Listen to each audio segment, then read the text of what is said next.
Boa tarde, né? Quer dizer, é um prazer, né, estarmos aqui todos reunidos, né, porque é sempre um esforço, né, quer dizer, diante, né, desse caos que estamos vivendo, né, conseguirmos, né, estarmos juntos, trocarmos ideias, especialmente no campo da história da arte, que é justamente o ponto, né, quer dizer, o objetivo principal do Grupo Modus, né, que digamos na sua, digamos no seu título, né, é, oficial, né, é história da arte, modos de ver, compreender, não, exibir e compreender. A gente sempre troca, né? Mas, enfim, quer dizer, é um grupo que reúne 7, né, pesquisadores de 6 programas de pós-graduações em artes visuais, né, quer dizer, no país, né, quer dizer, a Unicamp, o UNB, o FRJ, URGS, o UFBA e o ERJ.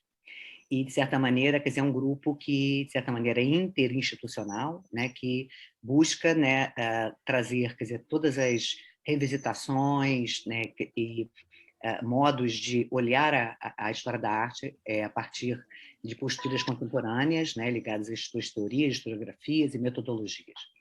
E o grupo, né, surgiu a partir de 2013, e com compromissos, né, de realizar seus eventos anuais, né, com publicações. Nós já temos 3 livros publicados, né, sempre buscando levar, né, para um público mais amplo, especialmente da graduação, né, quer dizer, digamos, suportes, né, quer dizer, para a história da arte a partir de problemáticas e temáticas. Então, nós já temos histórias da arte em exposições, histórias da arte em coleções e histórias da arte em museus, né? E em breve, né, quer dizer, sairá uma sobre a questão das práticas de ensino, né, no campo da história da arte, é claro. Em 2016, nós resolvemos, então, né, é como se nós não tivéssemos mais nada que fazer, criarmos, né, quer dizer, uma revista, né, pontuando as questões da história da arte, né?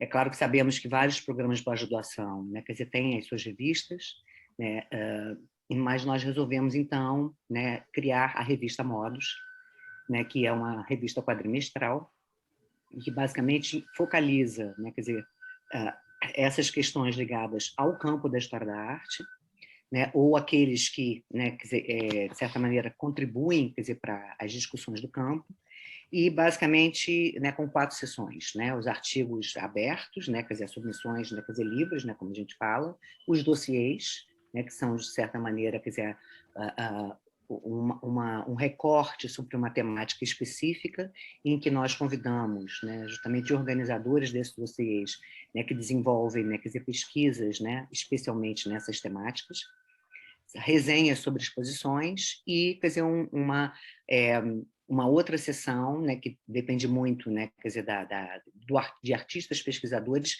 que falem da montagem das suas próprias exposições, né? Então, nós somos assim, quer dizer, estamos, quer dizer, muito, digamos, honrados, né, pelas várias adesões que nós já tivemos à revista, pelas várias submissões, né, pelo reconhecimento pelos pares, né? Sabemos que na última avaliação da CAPES, né, nós, apesar de ser ainda, quer dizer, algo que não é definitivo, nós recebemos, né, quer dizer, uma alta qualificação, né, como A1. Então nós só temos a agradecer, né, a todas as adesões, aos participantes, né, aos pareceristas, aos revisores, né, aos designers, a todos aqueles que fazem com que essa revista tenha conseguido ter essa repercussão, né? E a partir daí, né, a partir né, de todo esse trabalho, né, ao mesmo tempo, também diante da quarentena, nós sentimos a necessidade de compartilhar, especialmente a partir dos dossiês, né, uma conversa, né, quer dizer, para que tanto nós pudéssemos, né, divulgar, né, quer dizer, o próprio trabalho da revista, mas especialmente, quer dizer, os temas, né, fulcrais que foram estabelecidos diante dos dossiês.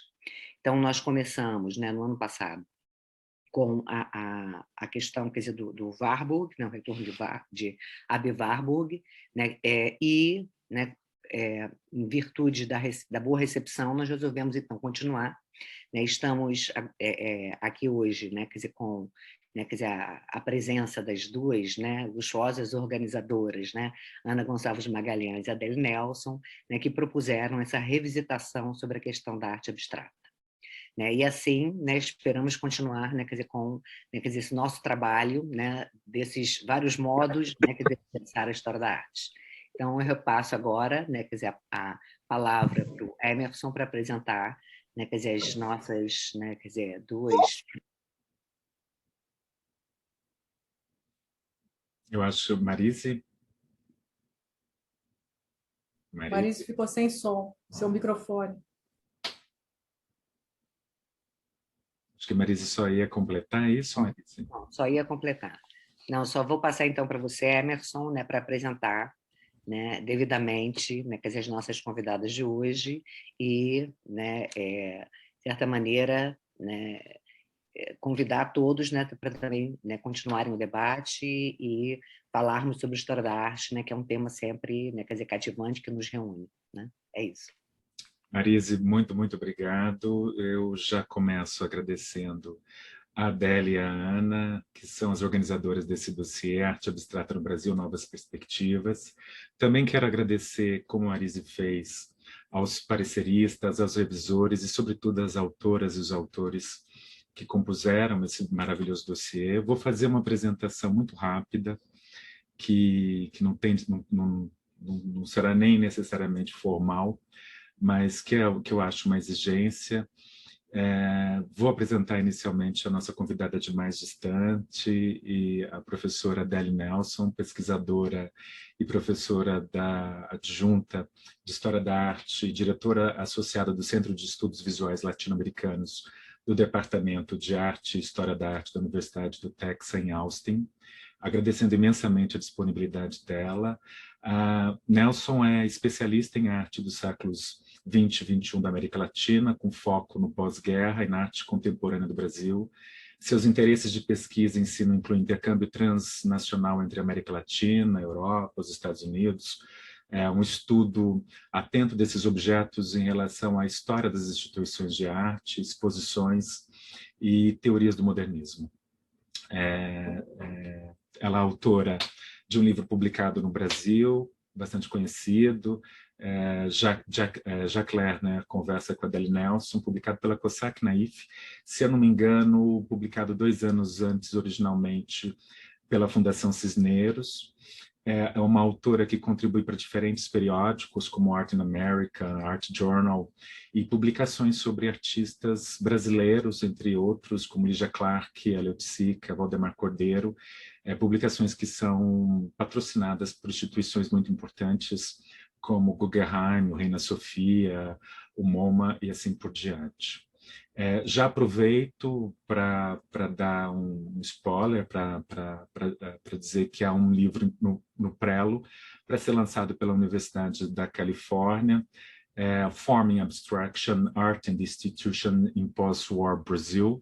Eu até pedi para a Adele falar bastante sobre esse projeto, que está totalmente vinculado ao dossiê, e já também aproveito para começar a apresentar a nossa colega de mais perto, né, uma colaboradora da revista, do grupo, eu digo, uma querida amiga que há muitos, muitos anos trabalhei com ela, a Ana Magalhães, e aprendi muito, muito mesmo. Professora livre-docente em pesquisa em arte, teoria e crítica, curadora e diretora agora do Museu de Arte Contemporânea da Universidade de São Paulo. Atuou como coordenadora editorial da Fundação Bienal de São Paulo entre 2001 e 2008.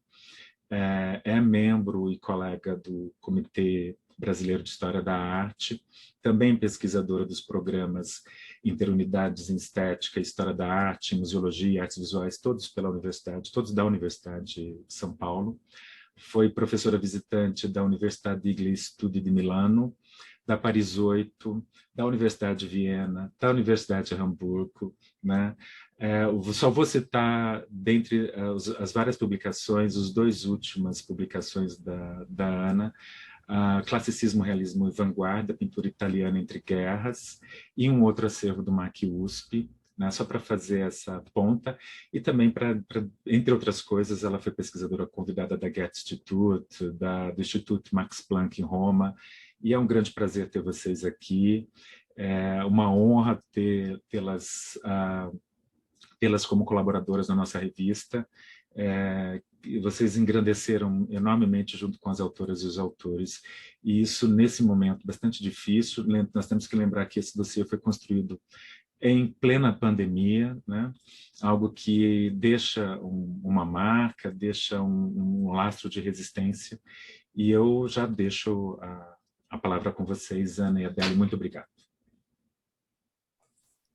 Muito obrigada, Emerson, por essa introdução tão generosa. Eu agradeço demais, né, em meu nome e em nome da Adele, acho que posso dizer isso tranquilamente, né, pelo convite feito, antes de mais nada, para que a gente realizasse esse dossiê. E agradeço aos editores da Modus, né, e quero também destacar o fato de que o Grupo Modus, hoje no Brasil, tem um papel importantíssimo, né, porque ele reúne muitas instituições no país, e tem sido um veículo através do qual uma pesquisa muito importante na área de história da arte vem sendo feita e vem sendo divulgada, né? Eu acho que vocês hoje são catalisadores aí de um período, né? de uma época aí de estudos em história da arte bem importante no país. E é muito bom rever colegas aqui, não só das outras universidades brasileiras, mas nós nos encontramos muitas vezes justamente dentro do Comitê Brasileiro de História da Arte, nos encontros da Unicamp, né? Faz tempo que eu não vou ao Rio de Janeiro para nenhum encontro no Rio, né? Deveria ter ido visitar a Adélia em março do ano passado e não pude ir, né, Adélia? Justamente, mas enfim, muito bom então a gente está aqui de fato. Eu acho que esse é um momento de resiliência. A gente precisa ser muito resiliente para poder atravessar esse período que é muito difícil, está difícil decifrar o que vai ser dele, né?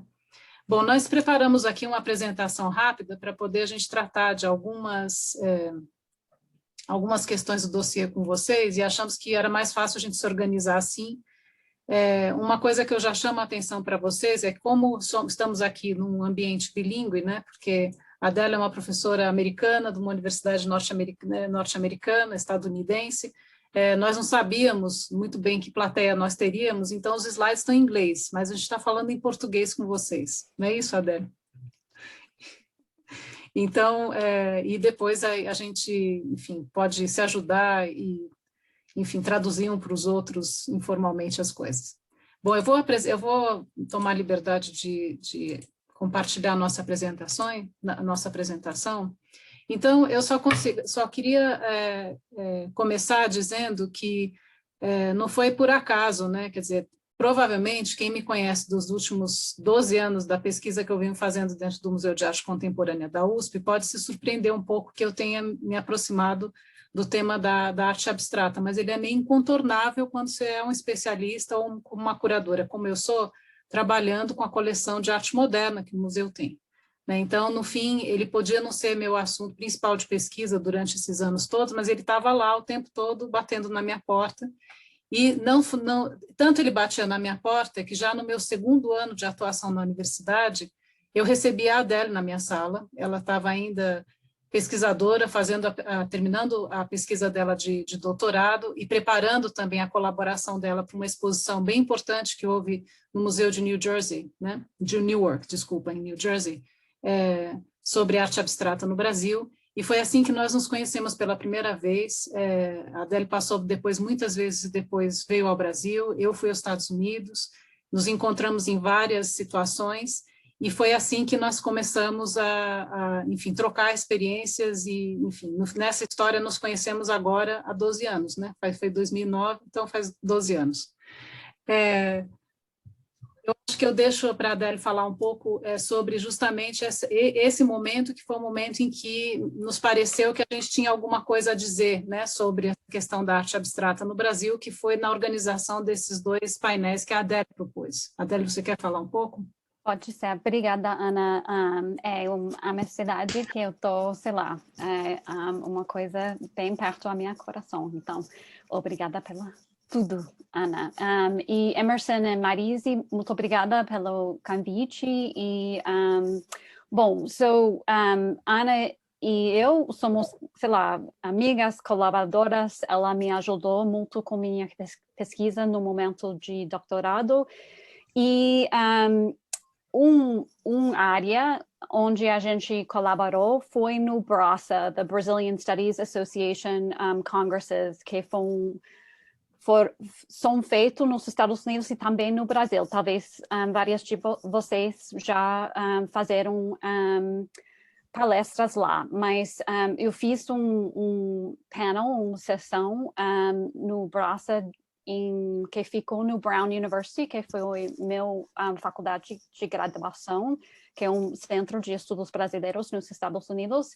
E Ana, eu e várias outras pesquisadoras se juntaram lá para a primeira sessão, que foi então, sei lá, colegial, e também foi um momento de aprender para todos nós, que decidimos fazer de novo aqui em Texas, no o BRASA, que deveria foi feito no março de 2020 e não foi feito. Então isso foi, e no momento de organização de sessão de BRASA, Ana recebeu o convite dos modos. Então a gente começar a conversar no dossiê. E deveria falar agora que meu português falta muito prática.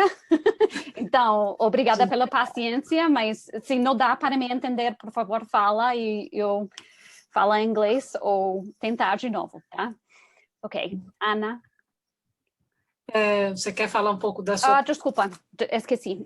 Tá, então, minha pesquisa, eu fiz meu doutorado no Institute of Fine Arts, New York University, com Edward Sullivan, e o assunto foi a Bienal. Mas minha pesquisa, depois deste momento, foi tentar pensar nas instituições de arte no Brasil depois da Segunda Guerra Mundial em relação à abstração.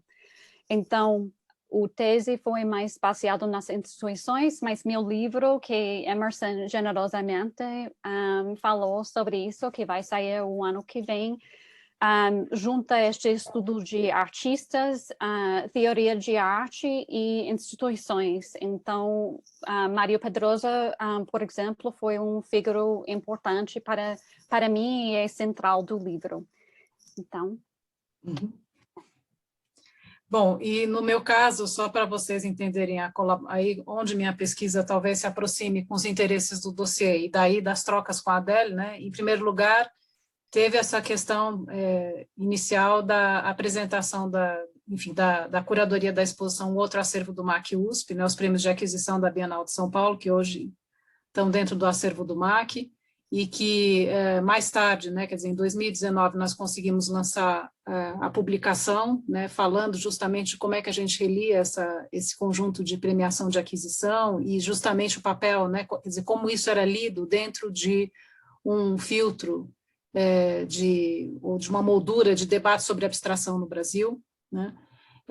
E para o BRASA de 2016, quando a Adele primeiro me convidou para participar do painel, eu apresentei esse debate sobre arte abstrata no Brasil, revisitando a coleção inicial do Museu de Arte Moderna de São Paulo, mas com foco nas aquisições Matarazzo e, sobretudo, essa mudança, né, de registro das obras compradas entre a primeira compra que ele faz antes da inauguração do museu e depois, quando ele vai para a Bienal de Veneza em 52 e compra sistematicamente os chamados artistas do grupo Deliotto e os abstratos italianos, que foi objeto, inclusive, de tese de mestrado de uma orientanda minha, Marina Barzon, né?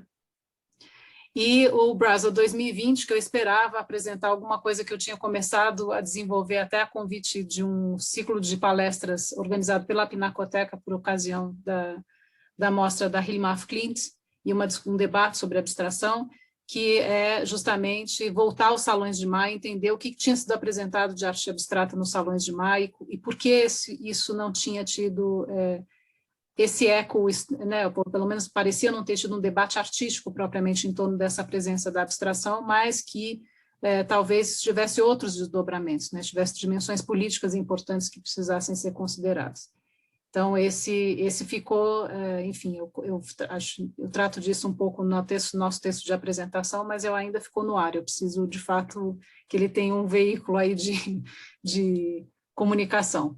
E, por fim, entre 2019 e 2020, eu propus um curso de pós-graduação para o programa em Estética e História da Arte sobre abstrações, né, sobre o conceito de abstração na arte do século XX, e que finalmente vai acontecer agora no segundo semestre, a meu contragosto, no sentido de que, enfim, ele seria melhor presencialmente, inclusive para poder a gente trabalhar com as obras do acervo do MAC, mas infelizmente ele vai no modo remoto mesmo, porque era para ele ter acontecido já no ano passado e eu não vou conseguir realizá-lo presencialmente. Então, foi assim que eu me aproximei também quer dizer, foi por essas vias, né, que eu e a Adélia começamos a trocar e de fato, começamos a trabalhar juntas e a ter um intercâmbio intelectual importante. E para o dossiê, de fato, quer dizer, a gente tinha um conjunto de contribuições, né, entre o Brasa 2016 e o Brasa 2020, que nos pareceu muito importante, era coerente, ele tinha uma continuidade, nos pareceu importante propor, de fato, essa estrutura para, enfim, fazer o dossiê. Então, é dele que a gente parte, né?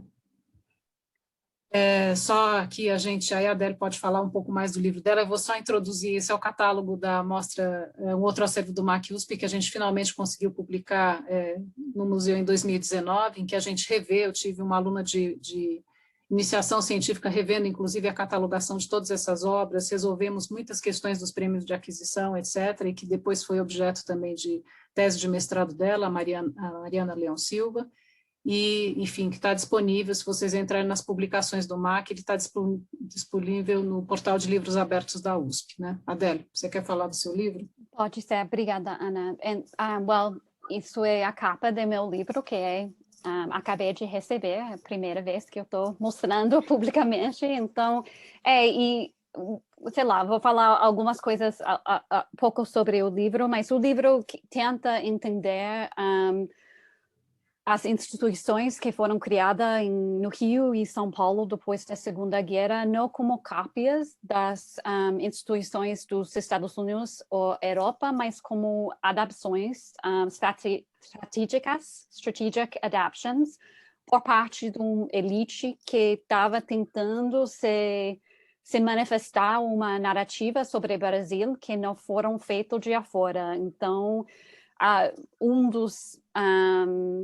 dos ideias do livro é que esta é a ideia que a Bienal de São Paulo, São Paulo foram feito um conjunto do MoMA e a Bienal de Venezia, que a história é bem mais complicada disso. Tem outros diálogos entre que Matarazzo e outras figuras, e também uma coisa que o diálogo entre Ana e eu em nossa pesquisa e outros autores que são parte do dossiê, é complicar o momento, o nosso entendimento do momento do fim do Estado Novo, que a política de cultura do Estado Novo tem uma parte bem grande no momento pós-guerra na criação de estas instituições. E muitos pensadores falaram sobre isso, mas a gente tem que ficar na frente da nosso pensamento, que museus de arte moderna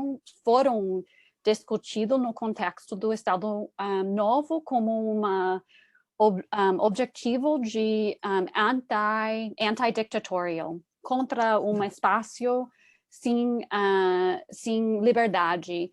E os museus foram mudados muito no período dos anos 40 e 50. Então, o livro tem 6 capítulos. O primeiro é sobre esta história inicial do MAN e a Bienal, e também que a Bienal não foi, sei lá, uma coisa natural, que foi depois do museu, que isso foi uma quebra, foi uma decisão por parte de Sérgio Millet, Lorival Gomes Machado e Matarazzo e outros, fazer uma outra maneira de países do mundo mandaram arte para São Paulo, sei lá. E então o livro tem capítulos sobre instituições, sobre a Bienal e sobre escolas de arte, mas também tem capítulos sobre Grupo Frente, Grupo Ruptura e um capítulo sobre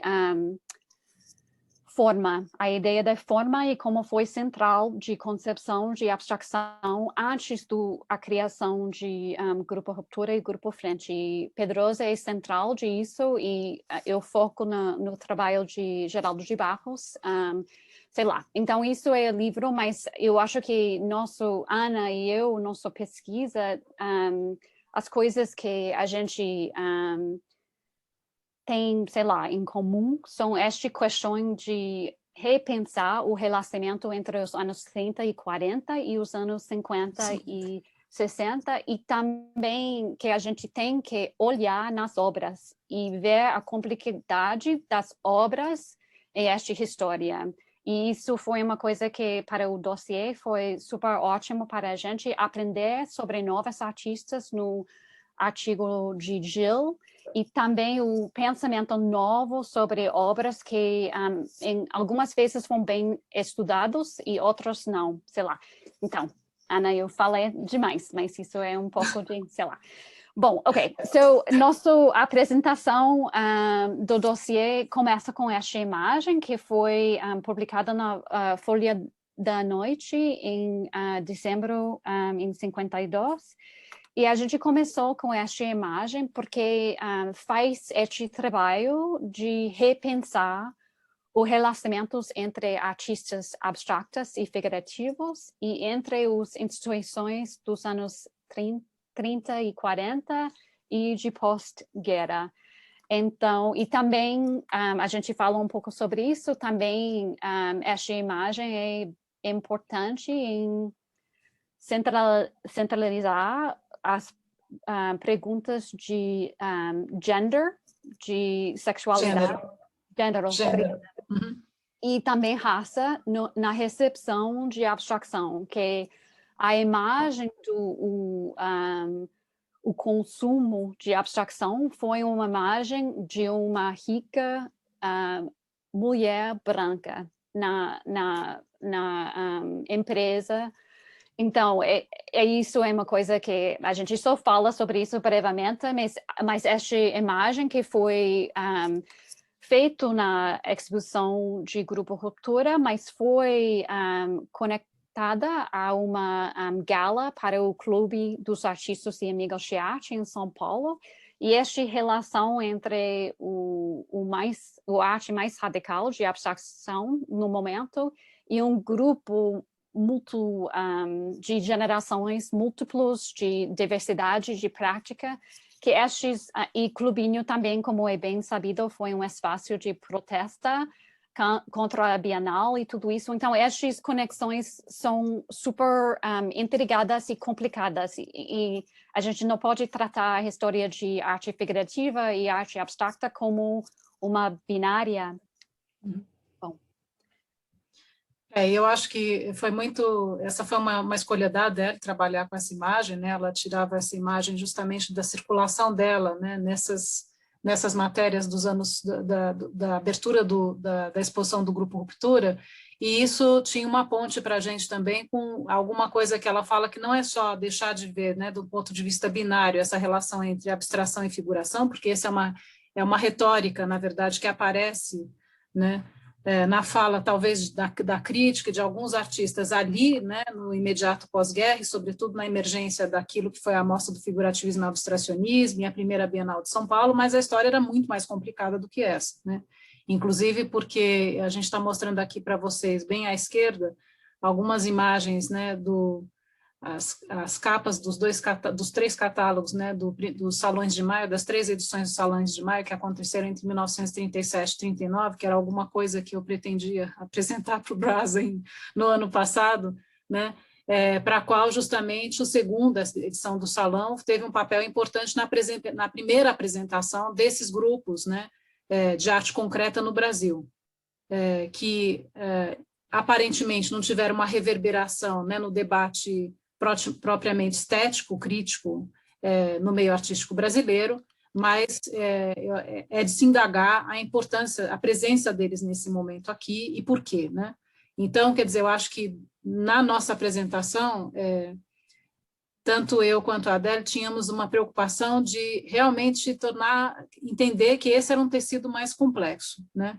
Que há disputas que são mais amplas do que simplesmente ser figurativo, ser abstrato nesse momento, que isso tem inflexões hoje de gênero, de raça, de classe social e de escolhas políticas, né? E esse era um outro dado relevante, eu acho que a gente procura tratar disso na nossa apresentação, e isso se reflete também na maneira como daí os colaboradores todos, né, para o dossiê, abordam seu objeto de estudo, né?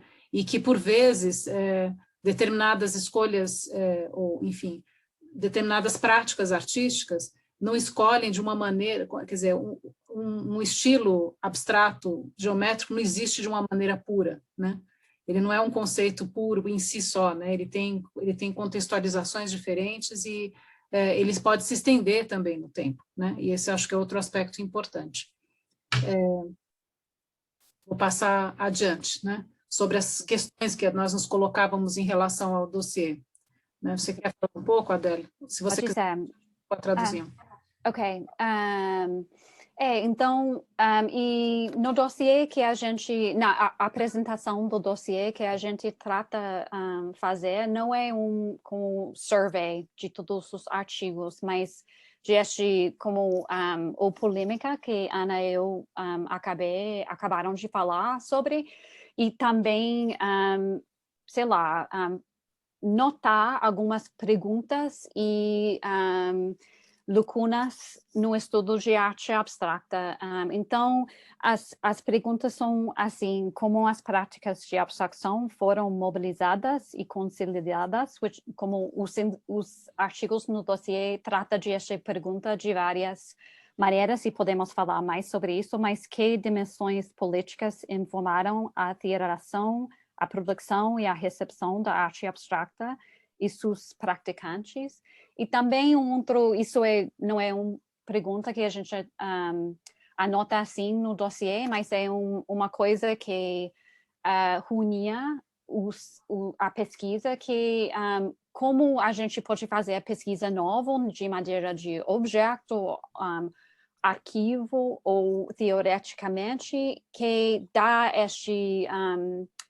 que realiza este tecido mais complexa. E um exemplo disso é Luísa Espada.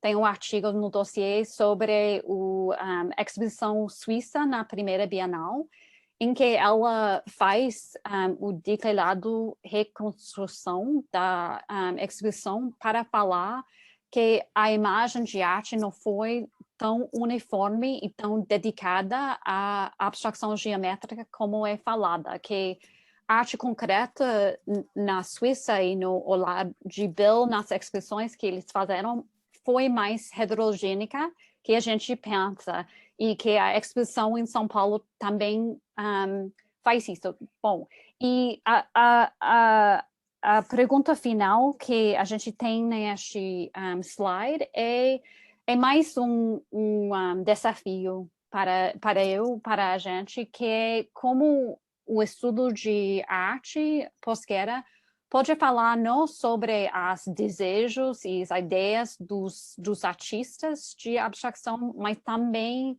trata de como o estilo funcionou no espaço público. Bom, é mais para falar, Ana, mas então pode falar mais se quiser. Essa questão do espaço público, né, que a Adele lembra, só para completar, né, é bem importante em relação justamente a essa imagem que ela resgatou tão bem das notícias de jornal, né, dessa figura feminina que desfila, né, com o vestido da última moda, a mulher da alta sociedade, etc., porque, como ela bem lembra no nosso texto de apresentação, a imagem do artista concretista, né, ela primeiro é uma imagem masculina, de um homem branco, masculino, né, hétero, e quase como uma espécie de fato, de figura pública, né? Ele tem essa, quer dizer, eles estão imbuídos da ideia de que eles agem na sociedade. Então, esse é outro ponto importante, né? E é muito mais complexo. Uma surpresa enorme para nós, aliás, uma gratíssima surpresa, foi justamente pensar que o dossiê tinha muitas contribuições que tratavam das artistas mulheres ligadas à experiência de abstração no Brasil, né? Então, só para apresentar os autores, né, que foram incluídos no dossiê, a gente tem a professora Almerinda Lopes, a professora Ana Velar, a Elizabeth Varela, o professor Gil Vieira Costa, a Heloísa Espada, a professora Caira Cabanhas, a professora Maria Amália Garcia, a Priscila Saquetin, a Regina Teixeira de Barros, o professor Sérgio Martins, a Thalita Trisoli e a professora Vera Beatriz Siqueira. Os países cobertos aqui, né, pelo dossiê estão entre Argentina, Brasil e Estados Unidos. Então, quer dizer, de fato, nem eu nem a Adele tínhamos a intenção de fazer realmente uma espécie de apresentação absolutamente completa, consolidada, porque, no fundo, quer dizer, também há um exercício da pesquisa que é muito mais de problematizar e propor novas perguntas do que solucionar problemas ou enfim, tentar fazer leituras universalizantes, vamos dizer assim.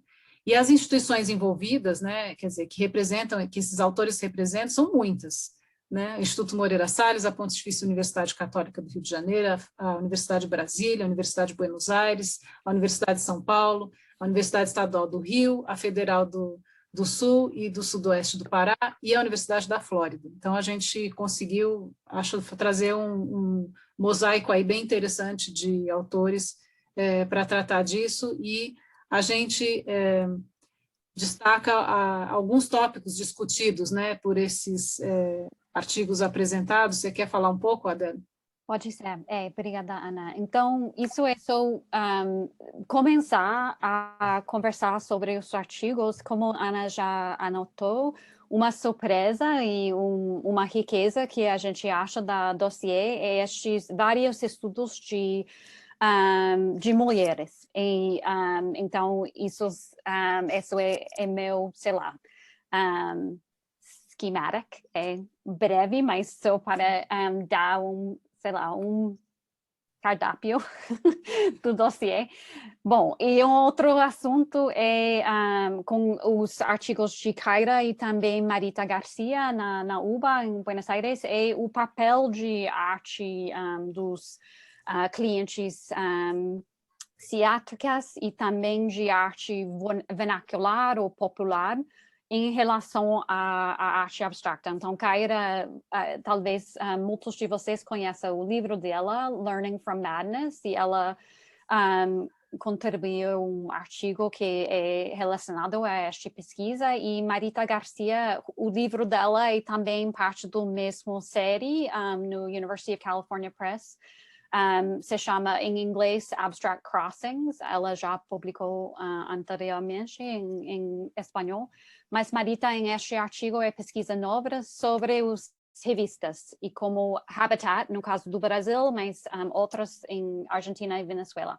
Bom, um outro assunto é os contextos institucional e pedagógicos para abstração gestual ou lírica, e isso foi um outro assunto para a Ana e eu, é tratar de abstração, não só de abstração geométrica. E a gente fala um pouco na apresentação sobre a hipervisibilidade de abstração geométrica da América Latina agora, internacionalmente, e como a gente precisa pesquisar afora de este novo canon, e também falar sobre artistas como Annabella Geiger no momento inicial e outros. Bom, e um outro assunto que estávamos super gratos em incluir é práticas de abstração afora do Rio e São Paulo. E o artigo de Gil trata de artistas em Belém, mas também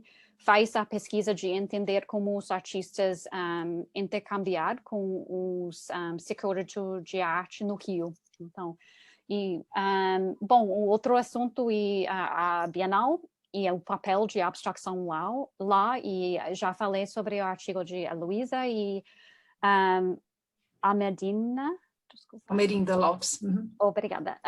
Ela falou sobre fundamentos, a revista comunista, e finalmente temos vários artigos que tratam de arte na linha de abstração e figuração, como Elizabeth, que está com a gente, fala sobre Volpe, e Priscila sobre Maria Leontina, e Vera sobre a pintura de Burle Marx. Que também eu acho que, complementando só, tem estudos aqui que são bem importantes também no sentido de constituir novas fontes de pesquisa, e aí eu assinalo, por exemplo, a Regina Teixeira de Barros, que acabou de defender a tese dela, reconstituiu praticamente daí os episódios, né, da Galeria de Artes das Folhas, e que ali a gente tem uma miríade também de experiências abstratas e que estão bem nessa confluência entre abstração e figuração, que são bem complexas, inclusive com artistas autodidatas, etc. E no caso da professora Vera Beatriz Siqueira, que quer dizer, traz o Burle Marx pintor, mas também inserido no problema justamente do design, né, da ideia de projeto, de arquitetura e de paisagismo, né, que eu acho que é bem importante. Bom, só para uma outra coisa que, de fato, a Adélia acabou me chamando a atenção, e aí eu vou ter que puxar a sardinha para o meu lado. De fato, quer dizer, a gente tem essas várias contribuições de vários lugares, contribuições que trazem justamente centros novos de pesquisa, etc., mas, de fato, a coleção do MAC era muito central, né, para várias das contribuições feitas. Então, a gente fez aqui, a gente escolheu algumas imagens apenas para poder inspirar, talvez, mais o debate, ninguém vai ficar se desdobrando muito de analisar, mas só de trazer, de fato, justamente a centralidade, quer dizer, como o acervo do museu era importante, né, para essas pesquisas. Então, em primeiro lugar, eu estou trazendo para vocês a Sophie Teuber-App, da nossa coleção, que é uma obra de 1931 e que foi tratada pela Heloísa Spada, né, no artigo dela, quando ela trata da delegação suíça, porque essa obra veio como uma das obras da delegação suíça e ficou no Brasil como premiação de aquisição. Quer dizer, premiação de aquisição é maneira de dizer, é um pouco mais complexo do que isso, que a Mariana Leão Silva descobriu, né?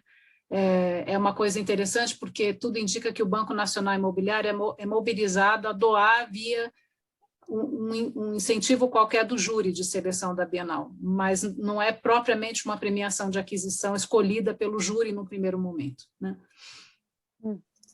A Maria Leontina, que foi objeto de estudo, né, foi o tema de pesquisa da Priscila Sacchetin, né, para o artigo que ela apresentou no dossiê, e que a gente traz aqui a obra do MAC, vocês me desculpem a imagem, que não é muito boa, mas é a obra do MAC, que foi, essa sim, premiação de aquisição da Bienal de São Paulo, de fato, né, premiação de aquisição de pintura nacional da Bienal de São Paulo, e que também foi objeto de estudo, esta obra em particular da Mariana Leão Silva, no mestrado dela, né? O Roberto Burle Marx, que a gente tem no acervo, que é uma obra pouquíssimo estudada, eu acho que ninguém quase faz referência a ela, mas é um desenho dele de 1950, em que a gente vê ele já experimentando com certas inflexões de abstração e assim por diante, né? Embora vocês tenham esses aspectos figurativos importantes, né? Se é um estudo de tapeçaria ou o que, isso é outra dimensão que a gente não sabe ao certo. A Faiga Ostrover, eu não vou nem me aventurar a falar tanto da Faiga, eu acho que a Ana Avelar trata dela muito bem, a gente tem aqui uma grande especialista nos assistindo da Faiga Ostrover, que é a professora Maria Luísa Távora, então acho que a gente vai ter bastante oportunidade de conversar sobre a Faiga, mas o papel também formador da Faiga, né? Sobretudo no Clube de Gravura do Rio. A Yolanda Morali, que também foi objeto de análise da Ana Avelar em outras ocasiões, inclusive, e que é uma artista que tem uma representatividade enorme no acervo do MAC, que inclusive o MAC tem o fundo, né, pessoal da artista, nós temos a documentação da artista em arquivo, e que é uma artista que certamente merece ainda um estudo aprofundado e sob outra perspectiva, né? Um artista que vem do leste europeu, termina aqui no Brasil, se torna uma grande artista brasileira, essa experiência gestual dela de pintura vai ter um um êxito, digamos assim, nos anos 60, que é um pouco deslocado desse contexto dos anos 50, a Ana Avelar trata um pouco disso, mas eu acho que é uma artista que a gente precisa retomar. A Lígia Pape, que aí eu deixo a Adele, porque é realmente a Adele é objeto dela. É um objeto querido, que foi, sei lá, talvez outra impressão, mas foi incluído no Exposição Nacional de Arte Concreta, no São Paulo e no MEC, no Rio. Bom, Sérgio Martins fala sobre a Lígia Pape e o artigo dele fala sobre pedagogia da Pape e pedagogia que foi radical e em inglês o título é anti-class, o anti-aula. E, bom, ele fala sobre a gravura de Pape também num contexto que tem ligações com outros artigos no dossiê, que ele fala sobre como a gravura, a xilogravura teve e tem bem uma afinidade, um relacionamento com arte popular e arte vernacular. E então, Sérgio fala sobre isso e que isso foi parte da significação da arte impressa de Pape no momento de criação, que a gente, às vezes, não fica, sei lá, percebendo. Uhum. Bom, e Judith Landau é uma artista que Thalita estuda no artigo, e os artigos de Ana Avilar e Thalita Tresoli, os dois focalizam no mulheres, mas também os dois tem polêmicas sobre o estudo de arte de mulheres. Tem como desafios a gente no trata destas lacunas e na historiografia. Bom, e Landau é um artista que acabaram 10 anos atrás receber mais estudo, mas ainda temos muito mais a entender do trabalho dela. E o artigo da Tarsila é uma contribuição nisso. Uhum.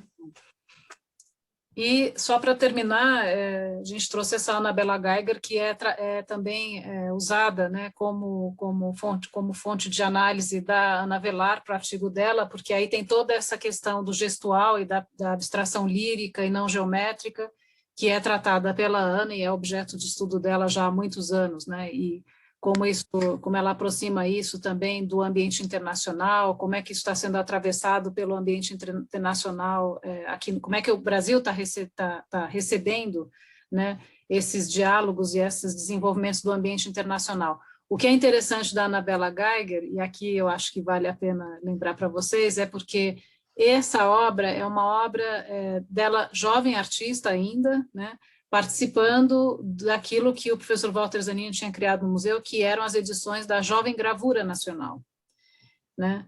E a gente obviamente tem muito mais conhecimento, né, sobre o trabalho da Annabella Geiger como artista dos anos 70, né? Quer dizer, uma artista trabalhando com as práticas conceituais, etc., e ela não é única, né? Nós vamos, esse ano, se Deus, se o cosmos, se a piedade de nós, né, tiver pena, a gente não teve pena dele, mas a gente espera que ele tenha pena da gente.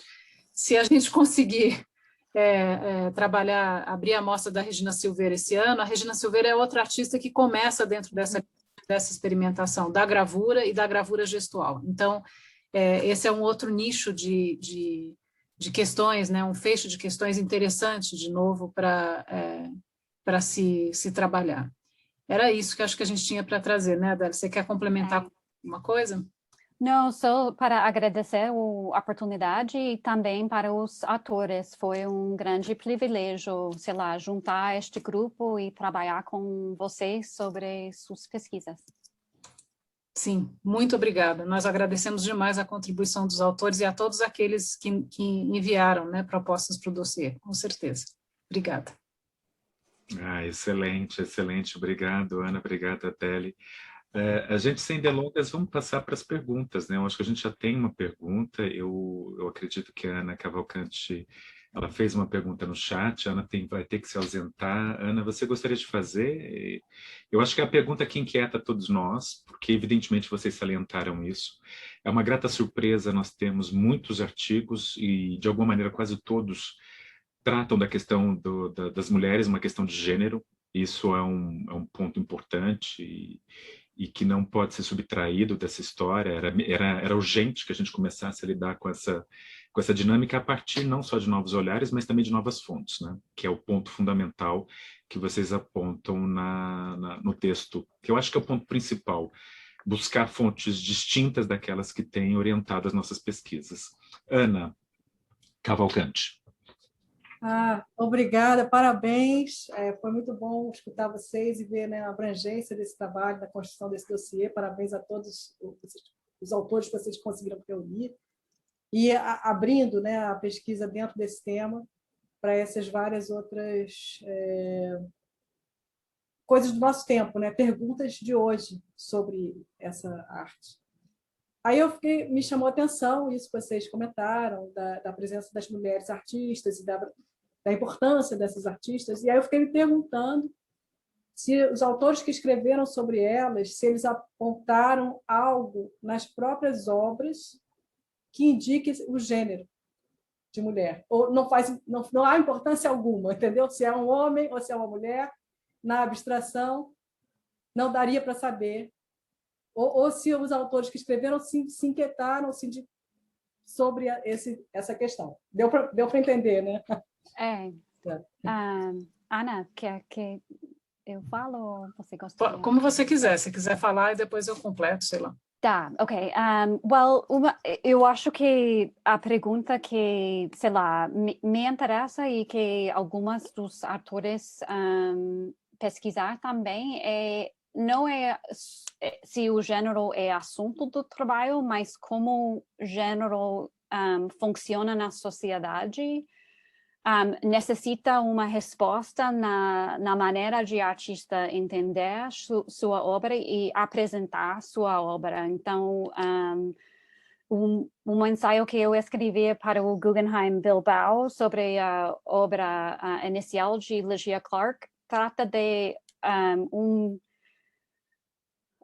sexismo do recepção inicial da obra dela. Ela foi chamada moça, ela foi uma excessividade de feminilidade na obra que foi Pedrosa, que sei lá, a shame that Pedrosa falou isso, mas eu penso que Clark respondeu a este tratamento, crítica, em a maneira de ela se apresentou como... e Ana Avilat também trata de este assunto no artigo, como as artistas negociou a posição marginal ou diminuída no contexto. Thalita, ela no artigo, ela articular desafio para a gente, que a gente tem que pensar em como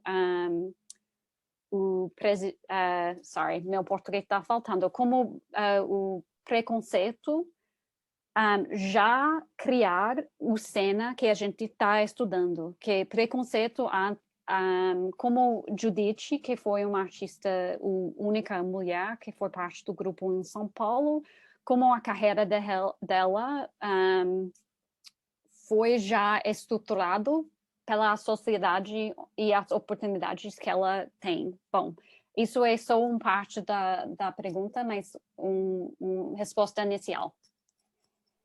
Obrigada. Eu acho que, de fato, a Adélia tem razão. Quer dizer, não há uma indagação dos autores na direção de encontrar algum...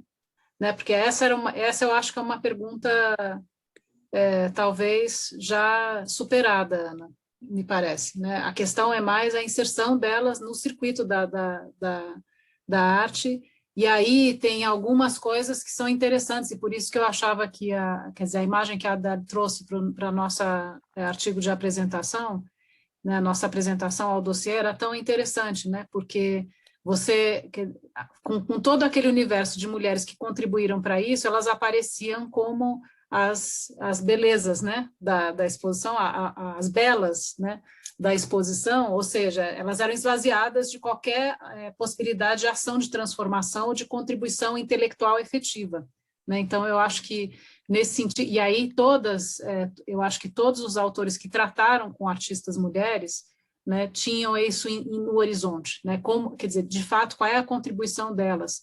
Eu me lembro que a Ana Velar, infelizmente, acho que não está aqui conosco hoje, mas eu me lembro que muitas vezes, escrevendo o artigo dela, a Ana Velar pegava trechos, né, do Mário Pedrosa e outros críticos que ela me mandava, ela dizia assim, olha isso aqui, isso é absolutamente machista, você não vê isso no trabalho do artista, né? Esses autores estão construindo isso assim, né? Então, eu acho que concordo com a Adélia, eu acho que os autores trabalham mais nessa outra direção, né? E é interessante, só para a gente conversar, é interessante que a crítica, de uma certa forma, ela acaba também vetorizando, no recorte de gênero, a ideia de que uma abstração informal, uma abstração mais emocional, né, conduziu e viciou a historiografia do Brasil e a crítica naquele momento a observar a produção mais geométrica como masculina, e era quase a Judite é um fenômeno bastante atípico nesse processo, né? E então eu acho que é muito pontual a gente perceber e revisitar esses críticos que, por muitos aspectos, são louvados, né? Mas que também, por outros aspectos, acabaram viciando uma historiografia brasileira, né? E isso me inquietou bastante, tanto no texto da Kaira, quanto no texto de Vera Siqueira. Mas em outro aspecto, como a questão do vernacular, a questão do popular, a questão do sensitivo, de uma produção, foi subtraída da condição da abstração por muito tempo, né? Como ela foi retirada. Aquilo que era a expressão mais inconsciente, mais própria, e tinha adesões a correntes filosóficas e psicanalíticas muito pontuais nos anos 40 e 50, são eliminadas. Quer dizer, o primitivo ele não se alça, né? A tal ponto de Vera lembrar que Burle Marx vai ser chamado de primitivo e vai ser perdoado por ser chamado de primitivo, né? Então, há surpresas muito interessantes, há ângulos muito, muito bons, mas eu acho que esse é um trabalho de revisitar a crítica. Eu não sou especialista nos anos 1950, e que esse dossiê faz de maneira muito, muito pertinente, inclusive com esses choques da Ana Velar e de outros autores. Olha, né? Isso não tem outra palavra, você não vê isso na obra, né? Mas outras questões, gente, vamos deixar para os colegas, outros comentários. Alguém gostaria de fazer algum... Oi, eu queria. Oi, boa tarde, parabéns aí para vocês, né? O dossiê, uma beleza. Eu estou querendo entrar porque vocês estão falando da questão do gênero. No caso da gravura, foi um horror. A questão machista foi um horror. Por quê? Tem artigos, vários artigos de vários críticos, e que falam assim, claro que essas mulheres estão gostando de fazer a gravura, porque tem uma cozinha a gravura. Isso está escrito. Então, elas gostavam da gravura porque já estavam acostumadas com cozinha, e aí tinha a cozinha da gravura, né? E tem um artigo do Mário Pedrosa. Mário Pedrosa sempre foi muito duro com a Faiga, né? Duro com todos, né? Ele só conseguiu fazer um texto interessante sobre a obra da Isabel Pons, que ganhou um dos prêmios da Bienal, mas era porque eu fui saber muito tempo depois que era uma relação muito próxima. Então, foi por conta da relação, não foi por conta da obra. Então, o artigo da Faiga já é premiada na Bienal de São Paulo, na Bienal de Veneza. Aí ele escreve um artigo que diz Faiga e os outros, e vai dizendo alguma coisa da Faiga, mas termina dizendo assim, a Faiga pode, porque ela é uma pessoa que estrutura o trabalho dela, não é assim qualquer coisa, mas não é um trabalho a ser seguido. Ele fecha, está dentro daquelas coleções do Mário Pedrosa que vocês podem ter acesso. Faiga e os outros. É terrível, né? Terrível. Então, é isso como o como é que se diz, vocês falaram agora, quer dizer, a questão do concretismo praticamente era, né, homens, homens, homens, e sem dúvida, no Rio de Janeiro, dominaram as mulheres fazendo as suas experiências em gravura, né, no Museu do MAM. Então, aí, como vocês já mostraram, a Anabela Geiger, Edith, Feigen não era do museu, mas então esse grupo todo, num grupo muito extenso, fazendo gravura. E também quando falava de uma gravura de um artista homem, também falava assim que ele tinha refinamentos, mas que isso era como se fosse assim uma mania da cozinha. Também ele tinha refinamentos, mas Uau. só isso, gente. Obrigada. Obrigada. Parabéns, viu? Eu gostaria de falar um pouquinho, pode? Que eu achei muito legal, viu, a apresentação de vocês e esse dossiê muito interessante. E fiquei com pena de não ter tido tempo de escrever algo sobre as artistas e os artistas que atuaram aqui em Minas, dentro dessa tendência abstrata geométrica, mesmo abstrata informal, como, por exemplo, a Meire Vieira, que começou aqui, né? Maria Helena Andrés, que também trabalhou com a pintura, né? Quem mais? Marília Janete Torres. Então, assim, eu fiquei meio triste de não ter participado, não ter tido tempo de escrever, mas achei assim, super legal, viu? O dossiê de vocês, vocês estão de parabéns. Né? Obrigada, Marília. Só para comentar em cima do que tanto a Maria Luísa quanto você trouxeram agora, né? A Maria Luísa, infelizmente, a gente não pôde ter a colaboração dela. A gente pegou ela num momento muito difícil lá na Federal do Rio, para a mostra do Ateliê 17, quando a gente fez em 2019, porque essa cozinha da gravura para o Ateliê 17 e para as mulheres do Ateliê 17 tem um outro significado, é completamente diferente do que a gente vê aqui. Interessante isso, porque elas criam uma estratégia para tentar sobreviver dentro do Ateliê 17, que é uma estratégia, de fato, de enfrentar de novo um ambiente masculino, etc., e a gravura como uma coisa masculina. Olha só, Maria Luísa, que interessante.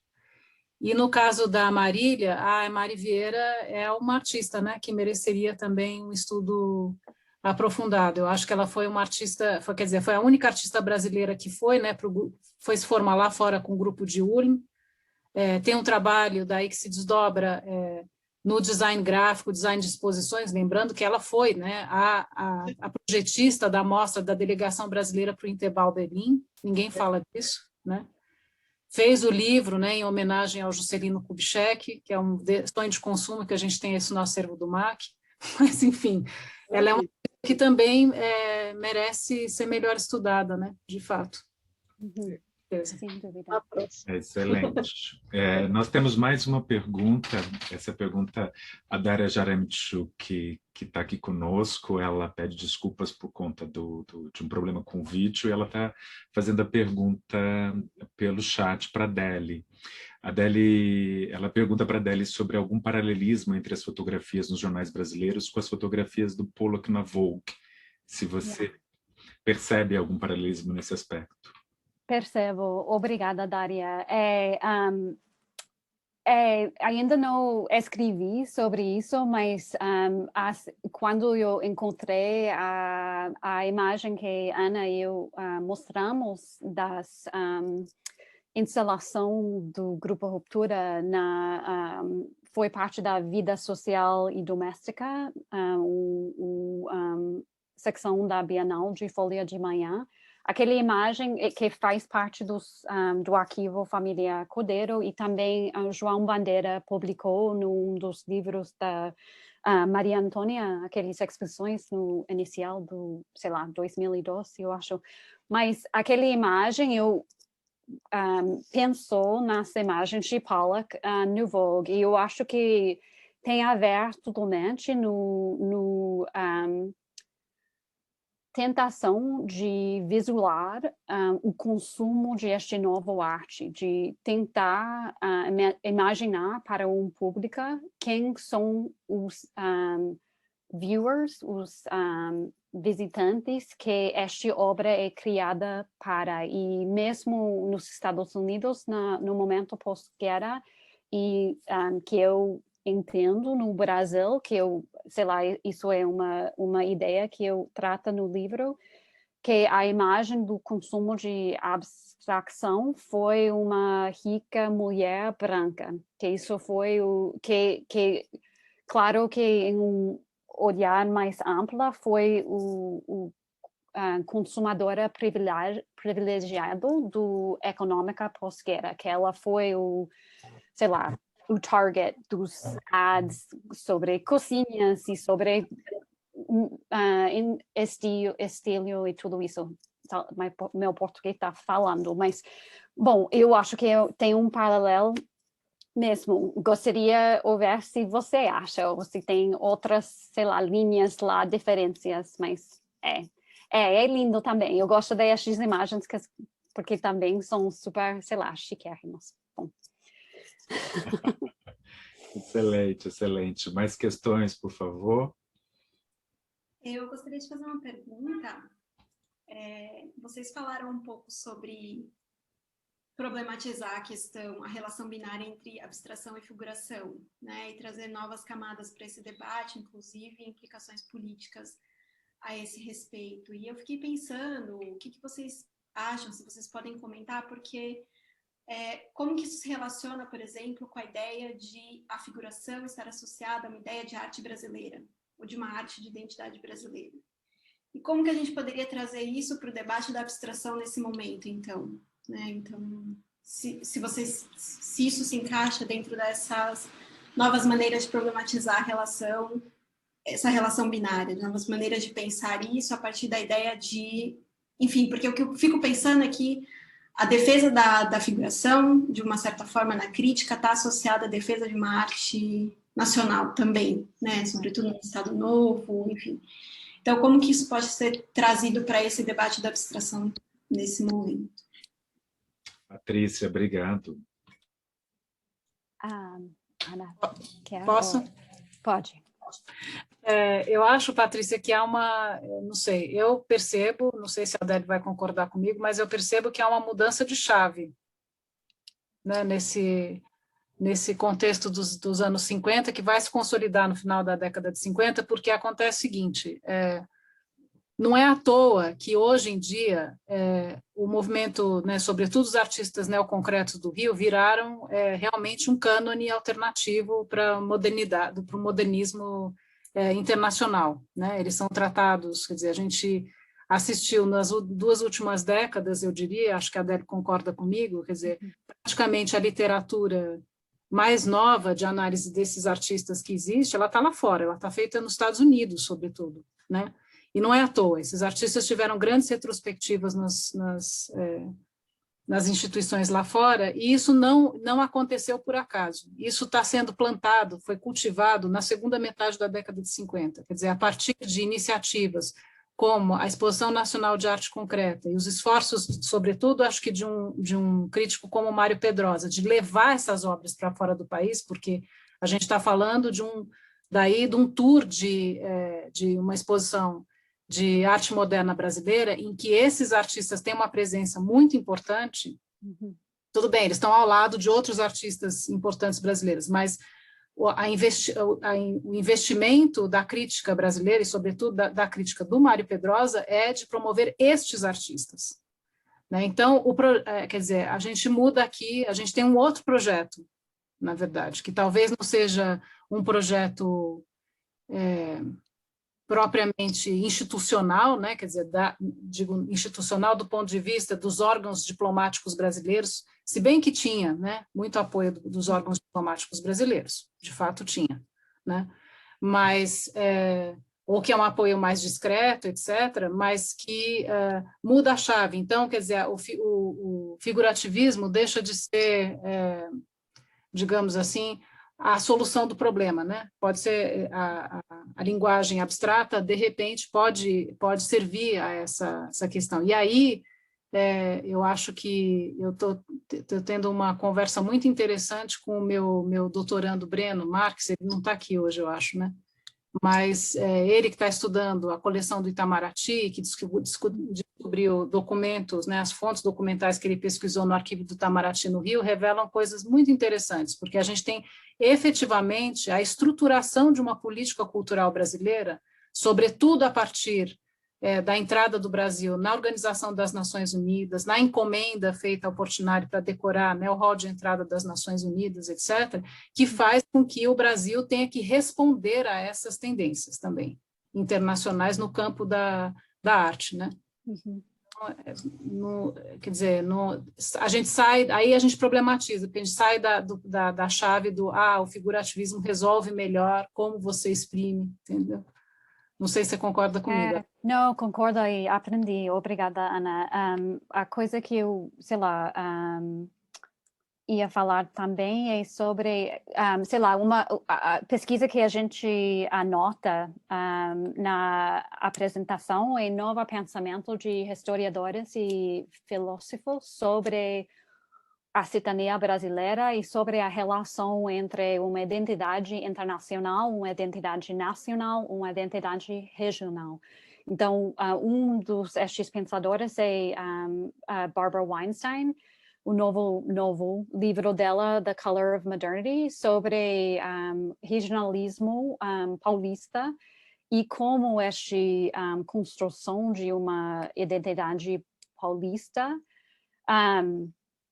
tem a ver com raça no Brasil, mas também o que é super rica a tese dela, mas a coisa que eu quero anotar neste contexto é como Weinstein fala que a gente não podemos pensar em internacionalismo, nacionalismo e regionalismo como opostos. São interligados e são expressões que têm. Então, uma coisa que eu também a gente fala sobre a Denise Ferreira da Silva e o tese dela sobre o papel central de gênero na concepção de raça no Brasil e pensadores como Bodwin Fisher e James Holson. Mas, então, Patrícia, esta pergunta é uma pergunta central na historiografia sobre o momento pós-guerra no Brasil. Por que a abstração e onde fica o nacional em esta transformação de uma arte explicitamente nacionalista e figurativo a uma abstração que tem uma retórica internacional e universal, mas eu acho que acontece é mais que Barbara Weinstein fala sobre a área de política, que as obras abstratas funcionam em níveis múltiplos. Então, tem uma significação internacional. Claro, os artistas, os críticos estavam fazendo relacionamentos entre o arte deles e internacional, mas também tem um papel super importante nacional e regional. E essas identidades não foram expressadas em uma maneira mimética, mas foram expressadas, sabe? Como o cartaz de Antônio Maluf para a primeira Bienal. Uma das modificações que foram feitas no processo de desenho original e o desenho final que foi aprovado pelo júri, que Mário Pedroso e Lívio Abrão e outra pessoa que eu estou esquecendo, e isso foi pesquisa que foi feito para Regina Teixeira, quando o pôster que foi aprovada para a jury faz parte da coleção O Acervo do Pinacoteca. E aí a gente pode reconstruir como o jury falou para Maluf, você tem que mudar o São Paulo, o Brasil, do margem a o centro e the top. Desculpa, meu português está... O parte superior. Na parte superior. Bom, então o cidade e o nação está mais centrada no... E é sei lá, é por aí que a relação entre internacionalismo e nacionalismo é super complicada e não é uma situação só de oposição, como o Partido Comunista Brasileiro gostaria que a gente pense na cultura no momento pós-guerra. Excelente, excelente. Outras questões, por favor? Posso perguntar? Por favor, Fátima. Bom, antes de mais nada, boa tarde para todo mundo. Cheguei atrasada porque eu estava dando aula. A minha pergunta na realidade, quando a gente propõe um dossiê, a gente espera algumas coisas, né? A gente tem umas certas expectativas e algumas delas se cumprem, outras não. Então, eu gostaria de perguntar à Ana e à Adele o que elas gostariam que estivesse nesse dossiê e, por acaso, não veio, né? Por acaso não está, porque não deu tempo. Por exemplo, aqui a Marília falou sobre o seu interesse em participar, Maria Luísa, que tem uma extensa produção sobre a Faiga e todos os gravuristas. Mas, enfim, vocês como autoras, que vocês imaginavam até que poderia ter vindo e não veio, e etc, etc, etc. Boa pergunta. Pode, por favor, eu vou pensar. Eu acho que, assim, tanto que a Marília colocou aqui, quanto que o Gil Costa trouxe, enfim, faz a gente pensar o que mais tem, né?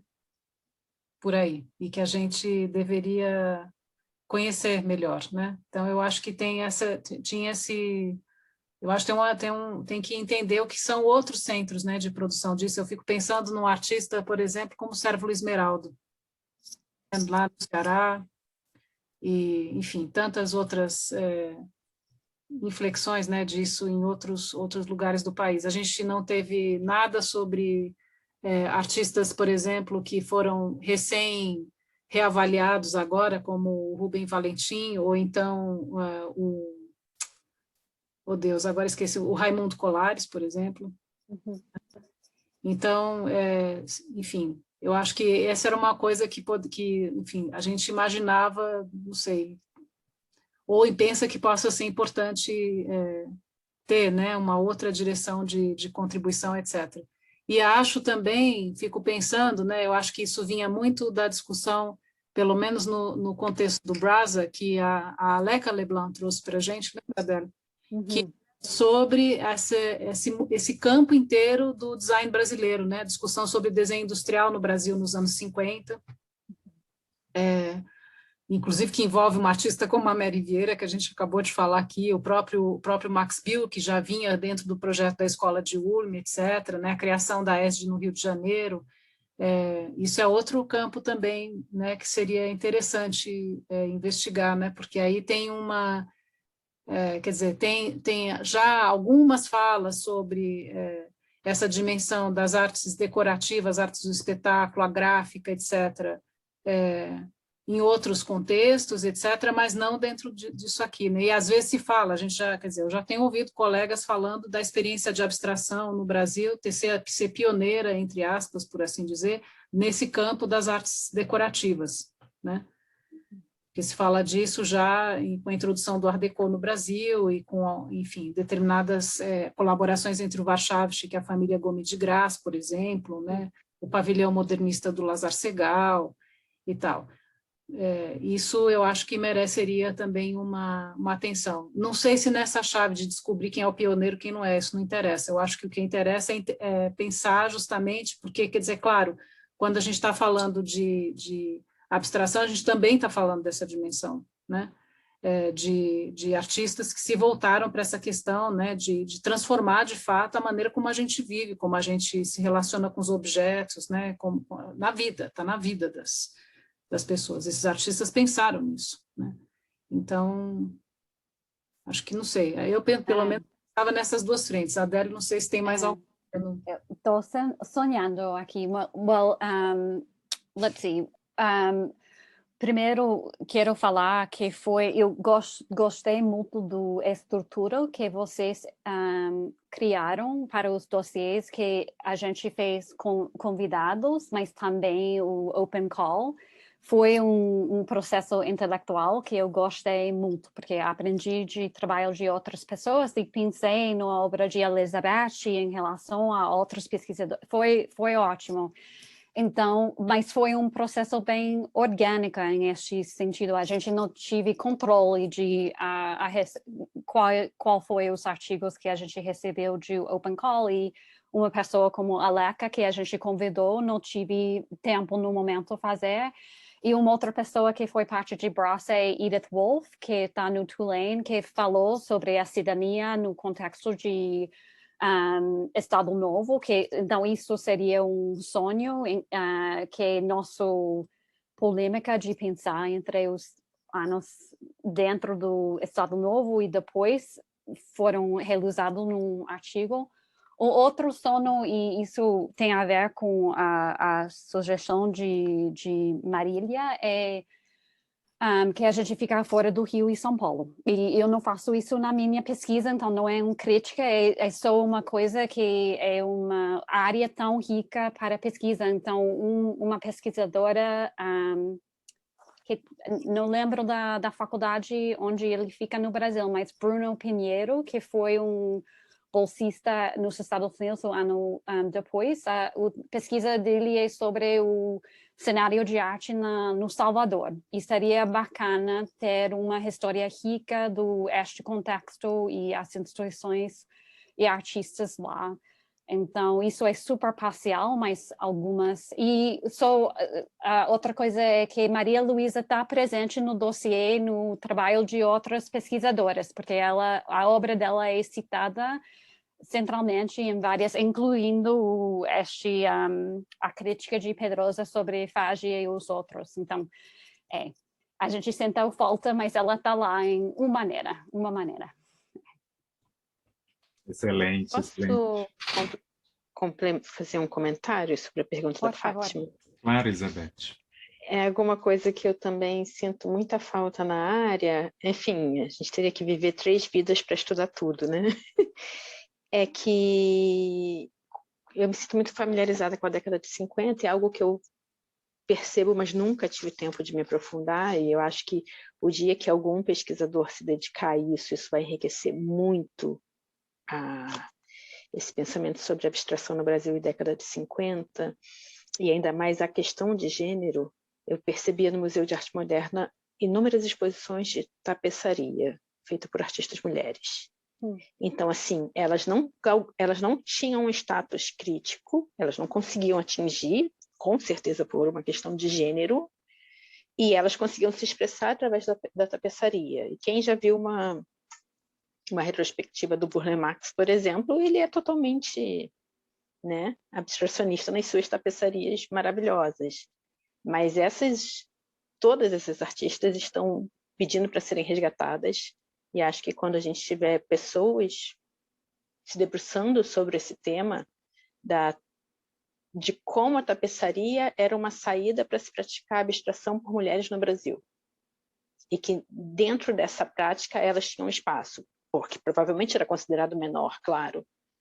Mas ali eu acho que a gente vai ter um grande reduto de pesquisa, muita coisa vai sair dali.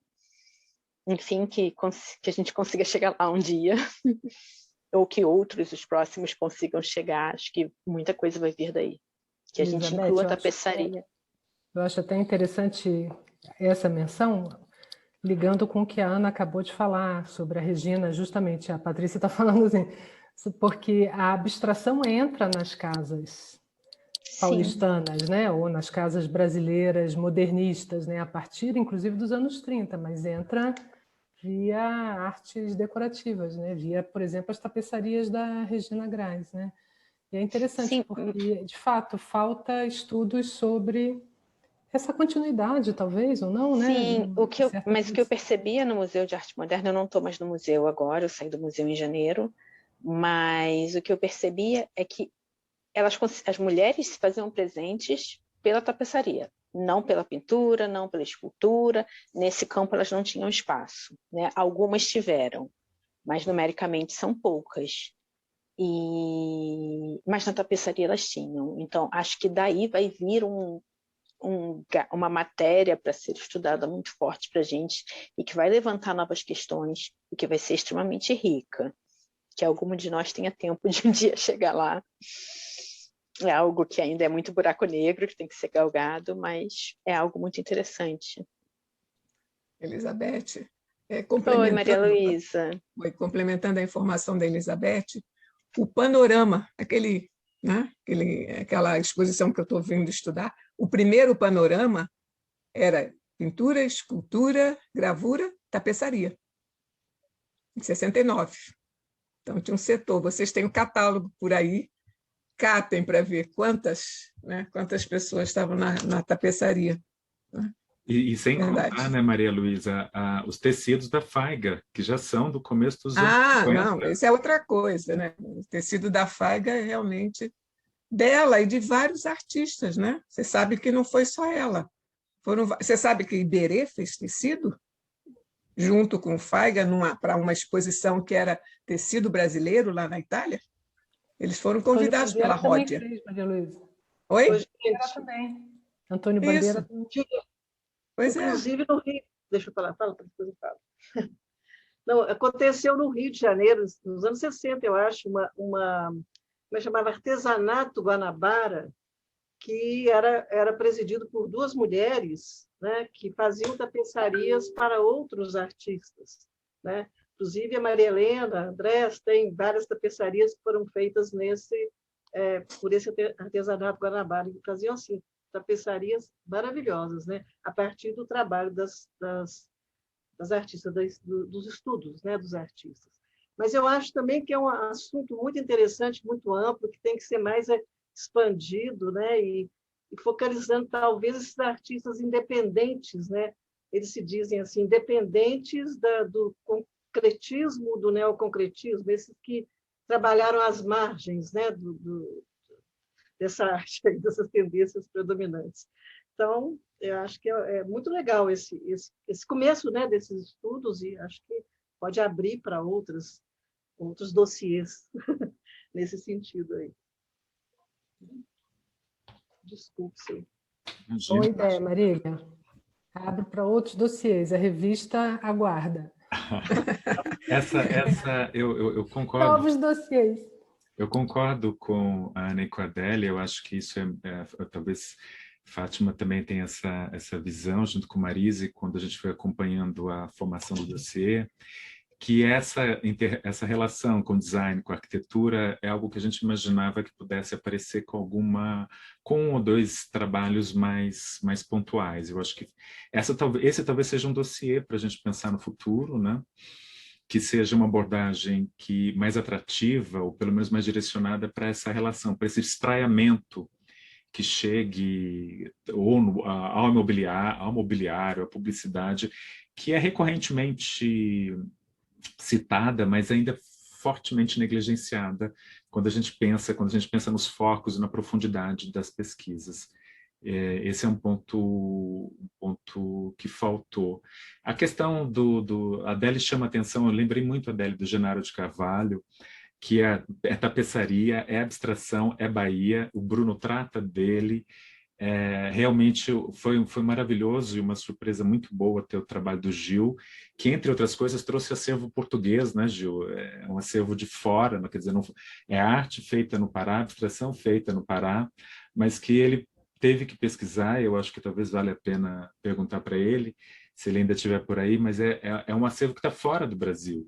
Então, quer dizer, que também teve esse desdobramento nesse dossiê. Me chamou muita atenção que é um acervo que foge ao espectro desses acervos que estão entre Estados Unidos, Argentina e Brasil. Eu queria só fazer uma observação, que a Ana falou que tem um orientando, né, que está pesquisando no Itamaraty, aqui no Rio. Então, eu fiz pesquisa lá. Oi, é você? Então, eu fiz um levantamento das exposições que foram feitas na década de 50 e 60 com patrocínio do Itamaraty no exterior. E aí, né, para minha surpresa, eu mais ou menos tinha ideia, mas um número maior de exposições, quer dizer, praticamente nesse período o Itamaraty, né, patrocinou e celebrou a gravura informal e a arquitetura. Assim, de longe, a quantidade muito maior, né? Então, está lá no Itamaraty, né? Está lá a fonte para poder levantar assim, essa questão, né? Porque estava muito baseado na questão como se diz, da diplomacia da prosperidade. Esse período é o da diplomacia da prosperidade. Mas, mesmo assim, a questão da figuração, lembrem, era uma questão complicada politicamente, né? Os trabalhos eram trabalhos de resistência política, não é? De crítica, etc. Então, o Itamaraty tomou essa posição, pegou o informal. O informal, mais ou menos, ombreava o Brasil com as experiências europeias, porque elas estavam acontecendo também naquele momento. Então, né? Então era o país que tinha, sei lá, o que é que pensavam as cabeças, mas não escreveram. Era uma vanguarda abstrata, o Brasil também estava na vanguarda abstrata, que era o informal, né? E a arquitetura, né, que tinha um peso muito grande, a arquitetura moderna, né? Então, enfim, tem muita coisa lá, muita carta, muita coisa que você vai entrando e descobrindo, e por quê? Porque daí eles patrocinavam essas exposições e aí ficavam sempre algumas gravuras informais nas embaixadas, nos consulados, ficavam lá. E tem a ver com a figura principal, que é o Vladimir Murtin, né? O embaixador Vladimir Murtin foi quem teve a preocupação básica de, vamos dizer assim, continuar o processo que aconteceu no Rio, né? De você, como é que se diz, mobiliar e decorar o Palácio Itamaraty em Brasília também. Obrigada, Maria. Não sei se sou eu que tenho que falar agora. Eu agradeço a participação aí do Emerson. Eu queria contextualizar, talvez, né, para quem não leu o artigo. Eu falo um pouco sobre Belém nos anos 50, entre 57 e 61. Tem um conjunto de abstracionistas atuando na cidade. E em 57 tem uma artista que se chama Stella Campos e que ficou até certo ponto invisível até 2017, digamos, invisível entre aspas, né? Mas ela não foi colecionada por museus. Até agora a gente não encontrou nada em coleções particulares, que são muitas, né? E existem na cidade da época. E não foi estudada também, né? Posteriormente a sua produção. Então o que existe sobre ela eram os jornais, e aí eu tive a felicidade de encontrar algo na Bienal de São Paulo, no arquivo histórico da Bienal de São Paulo. Então, acho que é uma coisa que puxa também uma pergunta que a Adélia nos coloca, né, e talvez que fosse do interesse do dossiê, seja do interesse de todo mundo, que são esses outros lugares fora do eixo Rio-São Paulo. E eu acho que tem uma condição muito específica no Brasil, que é a centralização política, cultural, econômica.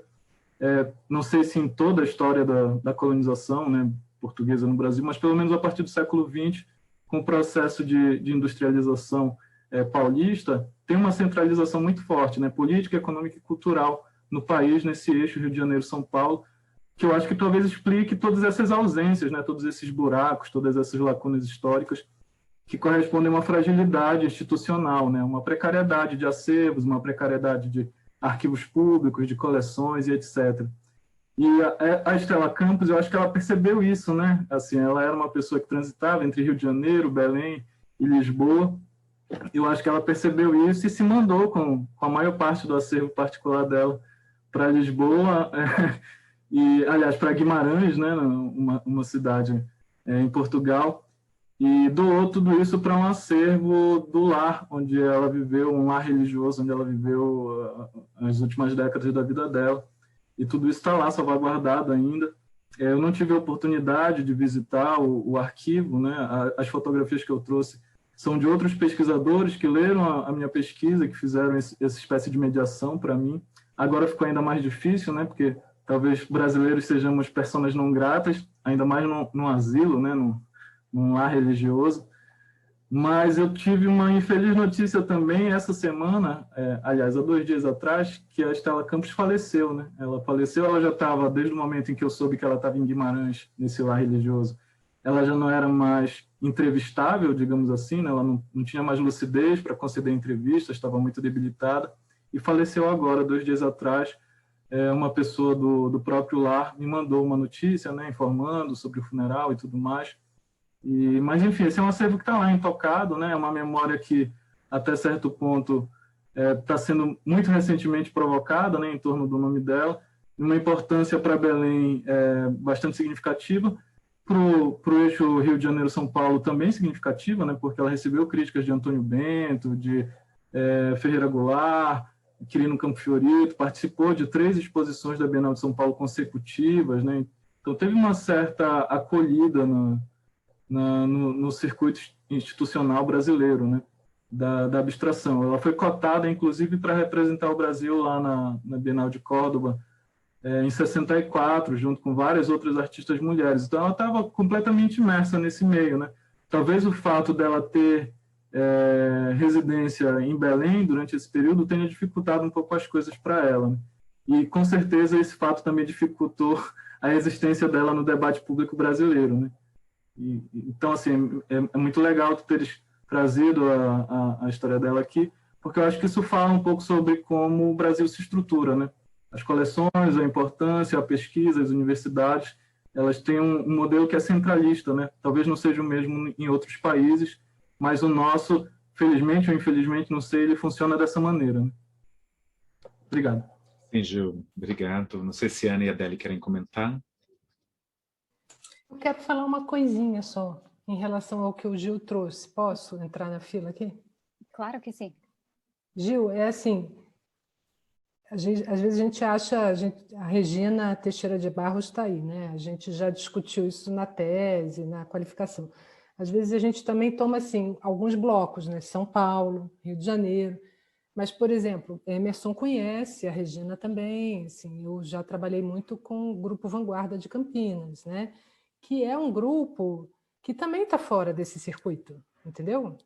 Também digamos assim, ele é um pouco...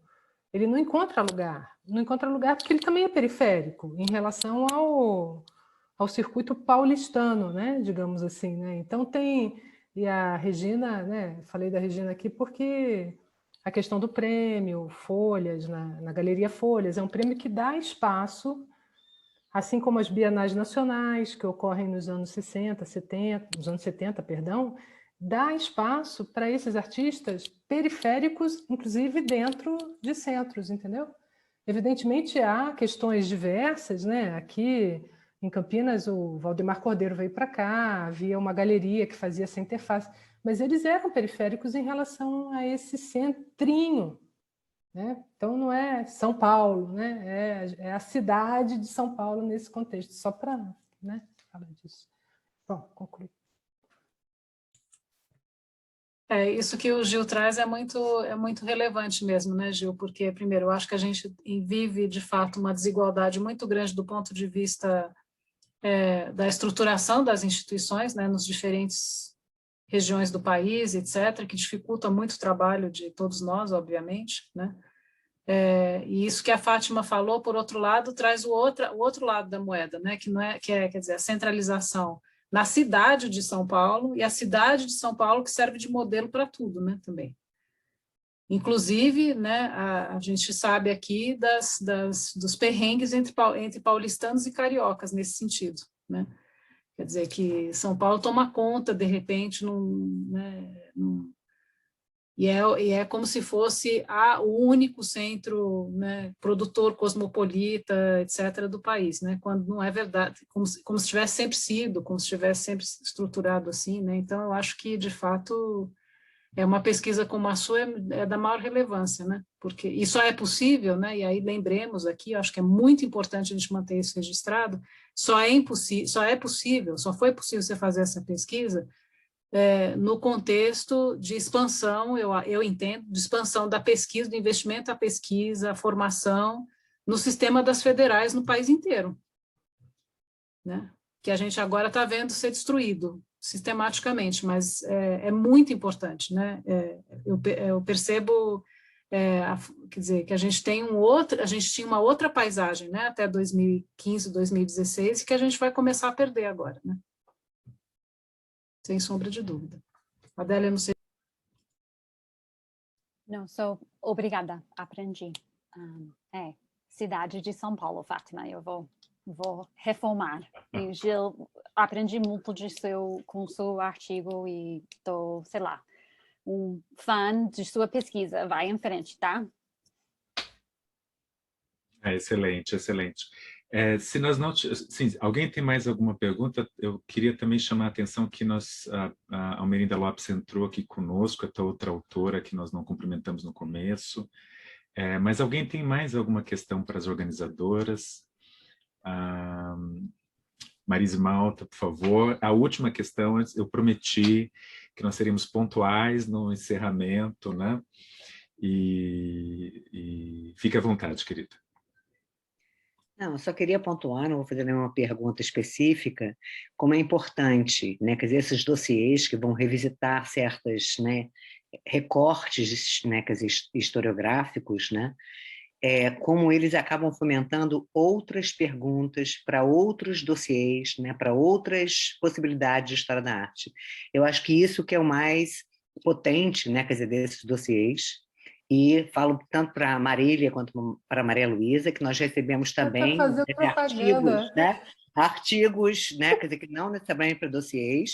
Esperamos que vocês, então, escrevam para a revista, né, para contribuírem, né, para trazerem, quer dizer, né, quer dizer, essas suas, né, seus recortes, seus olhares, né, dentro das suas pesquisas, e que continuemos, eu acho que nessa tarefa, né, de repensar, de revisitar, né, quer dizer, a história da arte, as histórias da arte que nós fomos herdeiros, e realmente abrir o campo, né, e pensar em algo muito mais amplo do que aquele recorte que nós fomos, né, que nós recebemos, né, quer dizer, como herança, né? Eu acho que, de certa maneira, esse é o nosso dever, e que, de certa maneira, eu acho que a revista procura, né, de certo modo, digamos, instigar, né, quer dizer, aos colaboradores, né, quer dizer, aos dossiês, aos organizadores de dossiês, e é isso, né? Eu acho que, e especialmente a partir desse nosso, nessa nossa ideia do modus, né, chama para conversa, essa questão de ampliar no debate. E, por exemplo, hoje a Elizabeth trouxe a questão, né, da tapeçaria, que para mim, né, que trabalho com os objetos, é caríssima. E é isso que eu acho bacana, né? Justamente nessa conjunção de conversas, a gente conseguir, né, quer dizer, ir, né, quer dizer, à frente e nos desvencilharmos, né, dos preconceitos anteriores, né? Claro que nós temos também os nossos, né? Mas, né, buscarmos, né, quer dizer, avançar, né, quer dizer, nessa questão de uma história da arte, né, com modos diferentes, né, quer dizer, de ver, né, exibir e compreender, né? É isso. Já que a Marise está na onda propaganda, eu vou fazer uma propagandinha aqui, que tem um artigo super legal sobre tapeçaria da Modus, que é da Rosela Froissart, né, que é francesa, e ela fala, na verdade, questiona o conceito de mural nomade, né, do Le Corbusier. Então, vale a pena. Fátima, repete o nome, por favor? Rosela Froissart. Ela está em francês, tá, Elizabeth? Esse aí está em francês, mas vale a pena ler, tá? Foi no número anterior? Janeiro de 2020. Janeiro. Nossa, já passou tanto tempo, meu Deus. E lembrar, então, para concluir, para pensar no futuro, que já vai sair a Patrícia colocou aqui o artigo aqui. Obrigada, Patrícia. Já sai o novo dossiê, né? O dossiê sobre exposições com organização do Vinícius Sprízico, da Unifesp, e o Gabriel Zacarias, da Unicamp. Então, em breve, agora em maio. Em maio. As caras cansadas aqui, as caras dos três cansadas, porque agora a gente já está encarando esse outro dossiê. Mas eu acho que é isso que a Marise falou, né, espaço para reflexão e para abertura e fomentar, né, fomentar novas pesquisas em diferentes campos. Então, eu, como editora também da revista, quero agradecer a todo o trabalho que vocês duas tiveram, a Ana e a Adélia, a cooperação intensa e e aos autores, às autoras que aqui estão. Então, é um prazer tê-los aí conosco na revista, né? E esperamos, então, já temos várias ideias, né, Marise? De novos dossiês, né? Ô, gente, a Marise, já que a Marise aí deu, né, aquela chamada, eu só quero dizer que eu achava que eu tinha que fazer, eu comecei o texto ficou pela metade porque eu tive que dar atenção à saúde do meu marido. Então, por esse motivo que não foi. Mas, assim, eu estava apoiando, querendo, achando que tinha que estar aí. Mas, na verdade, eu tive, né, uma escolha prioridade minha foi ele. Prioridade correta, Maria Luísa. Mais do que correta. A revista espera. Sempre. Aliás, você e Marília já publicaram, né, na revista também. Então, estão mais do que perdoadas. Podem propor um próximo dossiê. Não, sim, sim. Eu agora, gente, vou finalizando, vou pedir para a Ana e para a Adélia fazer as considerações, fazer um fecho. Nós agradecemos, também fazendo propaganda, amanhã a gente vai introduzir mais uma nova chamada, agora dentro da perspectiva das instituições de arte, para o último número de 2022.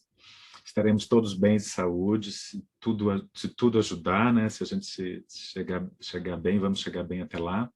E aí eu vou passar para a Ana, para a Adélia, para a gente se despedir, já agradecendo muito a colaboração e a paciência, né, das duas, porque é um trabalho de vai e volta, vai e volta, vai e volta, é um trabalho também que os autores e as autoras sabem como funciona. E por favor, Ana, Adélia. Adele, do you want to start? Sure. Obrigada pela paciência com o meu português. E, Emerson, a gente não tive que esperar para você. Você foi ótimo, foi uma experiência super, sei lá, bem feito. E obrigada pela conversa, aprendi. Prazer conhecer várias de vocês pela primeira vez. Bom, eu agradeço demais esse convite da Modos. Eu tenho a impressão que a gente tem uma relação mais ou menos longa, né? Eu e Modos, porque de vez em quando eu tô voltando aqui para conversar com vocês. Eu tenho assim uma profunda admiração, acho incrível o trabalho que a revista Modos faz. Tenho o maior prazer em contribuir. Foi um prazer imenso trabalhar com a Adélia. Finalmente a gente tinha tantas trocas que eu acho que aconteceram em momentos que a gente não podia consolidar não tinha tido a oportunidade de consolidar numa forma escrita, e eu acho que a gente está muito feliz com o resultado desse dossiê, e eu acho que agradeço, né, aos editores da Modos, e em particular ao Emerson, porque o Emerson foi, assim, um anjo conosco. Ele fala da paciência que a gente teve que ter com ele, mas eu acho que é o contrário, ele que teve que ter paciência conosco, nós pedindo prazos para ele, etc., e ele tornou o nosso trabalho muito leve, como sempre, muito agradável. É sempre um prazer contribuir com você. Muito obrigada. E obrigada à participação de todos, obrigada aos autores e autoras do dossiê. Agradeço imensamente, agradeço aos colegas, as autoras, os organizadores. Aquilo que Marisa e Fátima já colocaram, o grupo trabalha com a revista nessa leveza, nessa tranquilidade e com seriedade também, né? Acho que é um ponto fundamental. E vamos em frente. Quero pedir sempre que, por favor, esse é um ponto agora do editor marketing, viu, Adele? Então, é o editor marketing, que é um ponto fundamental, que os autores e as autoras deem publicidade aos seus trabalhos, deem divulgação aos seus trabalhos, isso é um ponto fundamental. As pesquisas são excelentes, os textos são excelentes, passaram por crivo, por discussão, por dupla ou tripla revisão. Então, eu acho que esse é um trabalho que precisa e merece ganhar visibilidade.